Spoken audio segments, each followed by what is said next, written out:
Alright, so today we're going to be looking at the superglide for the razer 8K with glass feet for $23 and see if it's actually worth it over the PTF stock feet it comes with. Now right out of the box I can tell you it's a little bit taller than the PTF, but that shouldn't be an issue with the razer software. You can adjust how high the sensitivity will work. So if it's not working, you just go into Synapse and adjust it to whatever millimeter height you want for it to register. Now putting them on and taking them off was slightly a pain. You have to take a screwdriver and pry them under them and clean out with the alcohol wipe. That way you have a smooth installation and no bumps, because these are glass and that will screw it up. You also want to make sure you're not in an area with sand or any grit like litter or anything, because that will scratch up these feet too. Alright, so before we get started, just to show you guys how much this thing slides, it just goes.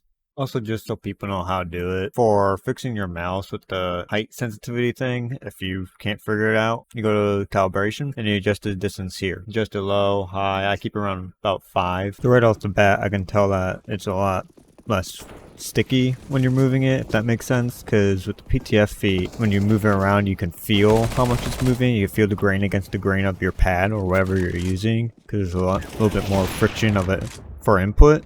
Versus these where if you put any input, it just moves. I'm assuming it's just because it's the glass feet on this hard pad and it's causing it to do that.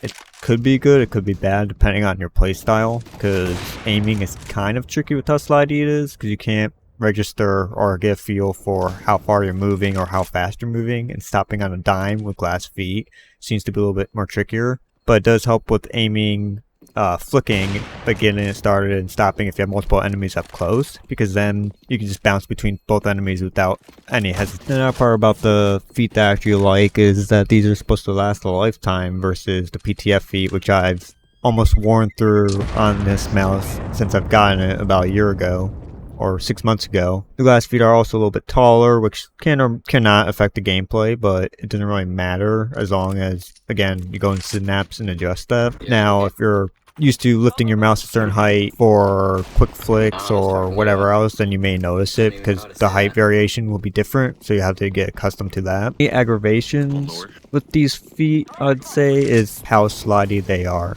Makes some situations very hard to do anything in, because you're just sliding around trying to stop on someone's head who just peeked you and you're dead. Now, who would I recommend this for? I'd recommend this for those who are trying to get edge in FPS games, if you're playing like some champion fighter game or just quick movement games. Otherwise, I don't see the point of buying them over the PTF, because the PTF is already good enough and you're not spending an extra $23. If you like your mouse to be literally like on glass, then I guess these feet are for you. It's just kind of hard to justify $23 for glass feet when they can make things a little harder and a little too slippery for my own personal liking, honestly. I think it throws off my aim, but that could also just be because I'm not used to it.